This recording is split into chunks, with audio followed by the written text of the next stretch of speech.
So after meeting that man, I got on the bike and headed west. And the goal was to get from New Orleans to Baton Rouge, where my family was. So the initial plan was to use the bike I'd stolen to take I-10 west towards Baton Rouge to safety.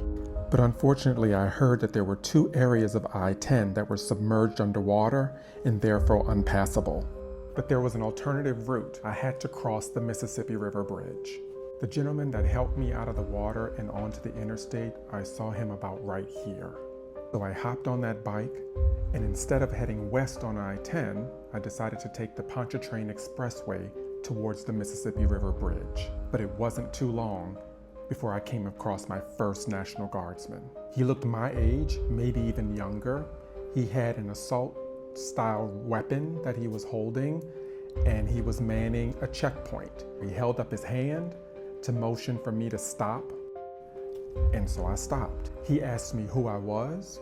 He wanted to know where I was going. I introduced myself. I told him I was going towards the Mississippi River Bridge.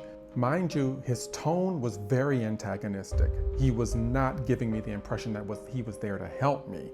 He had the authority, he had the gun, but I needed to prove to him that I wasn't the dangerous one. He told me to get off the bike, and I did. He said that he needed to check my backpack. So I took my backpack off my back. I opened the top compartment. I showed him that there was nothing more in there than a jug of water. And I also had my laptop in my backpack. And I also had my school ID. He used the tip of his gun to sift through the backpack. And when he noticed that there were no weapons in there, he then told me that I needed to submit to a search. I stood on the side of the highway in front of many people, and he patted me down. He groped me in my growing region. He felt around my waist. I submitted to all of this because I was desperate. I think the only reason why he let me go past that checkpoint was because when he inspected my ID, he saw that I was a medical student. And he used his gun to motion that I could proceed on. And baby, I did. I hopped on that bike so fast and started making my way towards the Mississippi River Bridge.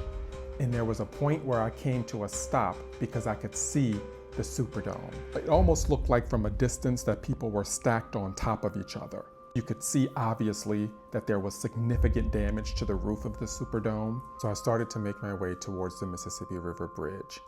And on the way there, I saw this Kentwood water truck that was full of people. And there's a story behind that Kentwood water truck later that I'll tell. But to find out what happened as I tried to cross the bridge, check out this video.